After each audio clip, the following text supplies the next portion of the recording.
दिवाली से पहले दिल्ली की हवा फिर जहरीली हो रही है। आज दिल्ली की एयर क्वालिटी बहुत खराब श्रेणी के सबसे निचले स्तर पर पहुंच सकती है। ऐसे में दिवाली के दिन पटाखे जलाने से लोगों की परेशानी और बढ़ेगी। दिल्ली में आज एयर क्वालिटी इंडेक्स 266 दर्ज किया गया। दिल्ली एनसीआर में जहरीली हवा का सितम थमने का नाम नहीं ले रहा है। खासतौर से दिल्ली वालों के लिए अगले कुछ दिन बड़े मुसीबत भरे साबित होने वाले हैं, क्योंकि पराली के साथ साथ दिवाली के पटाखों से होने वाला प्रदूषण अपने चरम पर पहुंचेगा। ऐसी स्थिति में लोग साफ हवा सांस लेना भी मुश्किल हो सकता है। केंद्रीय प्रदूषण नियंत्रण बोर्ड ने जो आंकड़े जारी किए हैं वो डरा रहे हैं। ये आंकड़े इस बात की भी गवाही दे रहे हैं कि दिल्ली में वायु की गुणवत्ता की स्थिति गंभीर हो चुकी है। ये दो तस्वीरें हम आपको दिखा रहे हैं, किस तरह से दिल्ली में प्रदूषण अब बढ़ता जा रहा है। ये दो तस्वीरें देखिए किस तरह से, एक तो गाड़ियों से निकलने वाला धुआं है और ऐसे में दिवाली का मौसम आ चुका है, दिवाली का त्योहार है। और सुबह सुबह देखिए इंडिया गेट किस तरह से विजिबिलिटी जो कम हो गई है इस प्रदूषण के चलते। लोग यहाँ पर जो पटाखे जलाते हैं और इससे और ज्यादा आने वाले दिनों में खासकर सांस लेने में लोगों को दिक्कतों का सामना होना पड़ सकता है। तो दिवाली से पहले प्रदूषण का बड़ा अटैक, AQI लेवल 266 दर्ज किया गया है और अनुमान यही लगाया जा रहा है कि आने वाले दिनों में और आगे बढ़ सकता है। तो वायु की गुणवत्ता लगातार अब बिगड़ती जा रही है। दिवाली से पहले ही दिल्ली का AQI 266 दर्ज किया गया है। और ज्यादा जानकारी के लिए सीधा रुख करेंगे जी मीडिया संवाददाता तरुण कुमार का। तरुण, एक बड़ा चिंता की बात यहां पर बनी हुई है। देखिए दिवाली से एक दिन पहले ही किस तरह से प्रदूषण का जो सितम देखने को मिल रहा है। AQI लेवल 266 दर्ज किया गया है और अनुमान यही लगाया जा रहा है कि आगे ये प्रदूषण और बढ़ेगा, AQI लेवल और बढ़ सकता है। बिल्कुल AQI लेवल बढ़ सकता है, लेकिन एक आंशिक राहत मिली है। चूंकि अगर विंड की स्पीड 10 किलोमीटर से ऊपर है तो ये जो स्मॉग है हमारे आसपास, हमारी आबो हवा के अंदर हमें सांस लेने में दिक्कत होती है, आंखें जलने लगती है, उससे थोड़ी राहत मिली है। 1 घंटे पहले का जो AQI है CPCB central pollution control board का, वो ऐप दिखा रहा है कि वो 243 AQI पहुंच चुका है।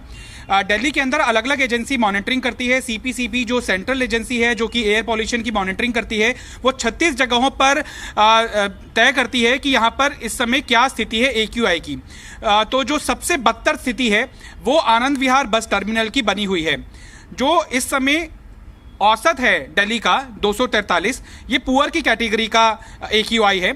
301 से 400 की जब कैटेगरी में आ जाता है तो ये वेरी पुअर हो जाता है, और 401 से ऊपर अगर चला जाता है तो ये सीवियर हो जाता है। ये आपात स्थिति दिखाता है कि अगर किसी को अस्थमा की शिकायत है, फेफड़ों की दिक्कत है, अगर वो पहले से ही किसी गंभीर बीमारी से ग्रसित है, तो वो 2 घंटा भी अगर उस एक्सपोजर के अंदर रहेगा तो उसके स्वास्थ्य को गंभीर खतरा उत्पन्न हो सकता है। सरकार ये मानकर चल रही है, और जिस तरह से मौसम विभाग की भविष्यवाणी के आधार के ऊपर CAQM यानी कि commission for air quality management पहले से ही ये चेतावनी दे चुका है कि जो दिल्ली का AQI है वो 301 से 400 के बीच में किसी भी समय फॉल कर जाएगा वेरी पुअर की कैटेगरी के अंदर। हालांकि ये भी पुअर की कैटेगरी बनी हुई है, लेकिन IMD इस बात की भी आशंका जाहिर कर रहा है कि दिल्ली के अंदर और NCR के अंदर आतिशबाजी, पटाखे बहुत छोड़े जाएंगे दिवाली के दिन, और पराली का धुआं भी दिल्ली के अंदर बढ़ना शुरू हो चुका है। पश्चिमी उत्तर प्रदेश कहें, चाहे हरियाणा कहें, चाहे पंजाब कहें, ये एक बड़ी समस्या है जिससे दिल्ली की आबो हवा जहरीली हो जाएगी और मुझे आपसे बात करने के अंदर कई बार खांसना पड़ेगा, सांस लेने में दिक्कत होगी। दिवाली के बाद ये सिनेरियो बन जाएगा। ये जब वेरी पुअर की कैटेगरी के अंदर आ जाता है तो ग्रेडेड रिस्पॉन्स एक्शन प्लान के तहत सेकेंड गियर लग जाता है। इसके तहत जो रेस्टोरेंट के अंदर और होटल्स के अंदर कोयले का इस्तेमाल होता है तंदूर के लिए, वो पूरी तरह से बंद कर दिया जाएगा। सड़कों की जो स्वीपिंग होती है, जो इस समय निर्देश है कि वो सिर्फ मशीनों के माध्यम से होगी, हाथों से कोई स्वीपिंग नहीं करेगा, जिससे कि डस्ट कंट्रोल किया जा सके। साथ ही साथ पब्लिक ट्रांसपोर्ट को बढ़ावा देने के लिए और प्राइवेट व्हीकल्स को डिस्करेज करने के लिए पार्किंग शुल्क बढ़ा दिया जाएगा। सरकारों को यह हिदायत दी गई है कि वो अपनी जो फ्लीट है पब्लिक ट्रांसपोर्ट की, उसमें CNG की बसों का ज्यादा इस्तेमाल करें, इलेक्ट्रिक बसों का ज्यादा इस्तेमाल करें। मेट्रो की जो फ्रीक्वेंसी 2-2 मिनट की थी उसको 1.5 मिनट किया जाए, 1 मिनट किया जाए। इसके साथ साथ तैयारी और कर लें जिससे कि ग्रैब का जो नेक्स्ट स्टेज है, ग्रैब 3, वो दिल्ली के अंदर लागू हो सके और प्रशासन उसकी पूरी तरह से नजर रखे। अब दिल्ली के अंदर 400 से ऊपर कई जो स्टेशन हैं दिवाली के बाद सीवियर की कैटेगरी रिपोर्ट करेंगे। उसके बाद हाय तौबा बचनी तय है, राजनीति भी होगी।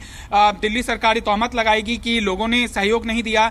बार बार आज भी गोपाल राय ने ये बात कही है कि दिवाली के अंदर पटाखे फोड़ने का हमारे धर्म से कोई रिश्ता नहीं है। जब दिवाली हमने सेलिब्रेट करनी शुरू भी की थी तब दिए जलाए गए थे, तो हम उस समय कौन से धर्म के थे? लिहाजा आज अगर पटाखे जलाने को हम धर्म से जोड़ लेंगे तो ये हमारी मानवता के खिलाफ होगा। और जो प्रदूषण है वो धर्म देख के अटैक नहीं करेगा। हिंदू, मुस्लिम, सिख, ईसाई कोई भी अगर इस एक्सपोजर के अंदर आएगा तो वो बहुत गंभीर तौर से ग्रसित होगा और यह हमें बीमार और बहुत बीमार कर सकता है। लिहाजा बार बार दिल्ली सरकार की तरफ से अपील की जा रही है कि आतिशबाजी कम हो। दो इंपॉर्टेंट फैक्टर हैं जिसके ऊपर दिल्ली सरकार निगाहें बनाई हुई हैं। पहले ये कि उनकी जागरूकता अभियान असर दिखाएगी और लोगों के अंदर आतिशबाजी छोड़ने के अंदर, पटाखे छोड़ने के अंदर कम प्रवृत्ति देखने के लिए मिलेगी, जिससे कि पॉल्यूशन जो आशंकित स्तर है वो नहीं छू पाएगा। दूसरी इंपॉर्टेंट चीज है कि हवा की रफ्तार कितनी रहती है। आईएमडी पहले बता चुका है कि दिल्ली और एनसीआर के रीजन के अंदर हवा की जो स्पीड है वो 10 किलोमीटर प्रति घंटा से कम ही होगी। ये एक डराने वाली स्थिति है। अगर हवा ज्यादा नहीं चली, आतिशबाजी ताबड़तोड़ हुई तो दिल्ली वालों का दम घुटना तय है। और एनसीआर के अंदर अगर ग्रैप लागू नहीं होता तो दिल्ली की ये मुश्किलें और ज्यादा बढ़ा सकता है। बिल्कुल तरुण, और यही यहाँ पर देखा जा रहा है कि सरकार, प्रशासन अपनी तरफ से कदम उठा रही है। लोगों को हिदायत दी जा रही है कि वो अपने आप को सेव करके रखें, पटाखे ना जलाएं, खासकर दिवाली के त्योहार के दिन। और ऐसे में यहाँ पर बड़ी जिम्मेदारी आम जनता की भी हो जाती है।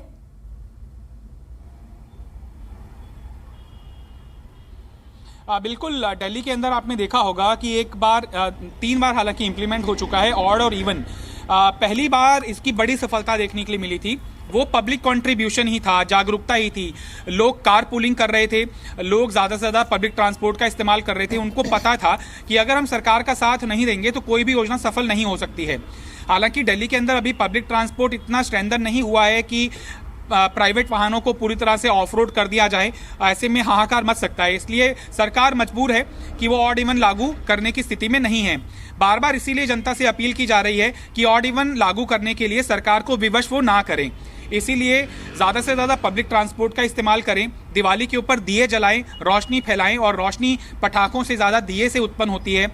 और स्कूल के स्टूडेंट्स के माध्यम से भी उनकी नेबरहुड के अंदर भी ये प्रोपेगेट करने की कोशिश की जा रही है, अवेयरनेस फैलाने की कोशिश की जा रही है कि किस तरह से पटाखे जलाना हमारे स्वास्थ्य के लिए हानिकारक है। रेस्पिरेटरी डिसीज इससे हो सकते हैं, कैंसर जैसी गंभीर बीमारी इससे हो सकती है।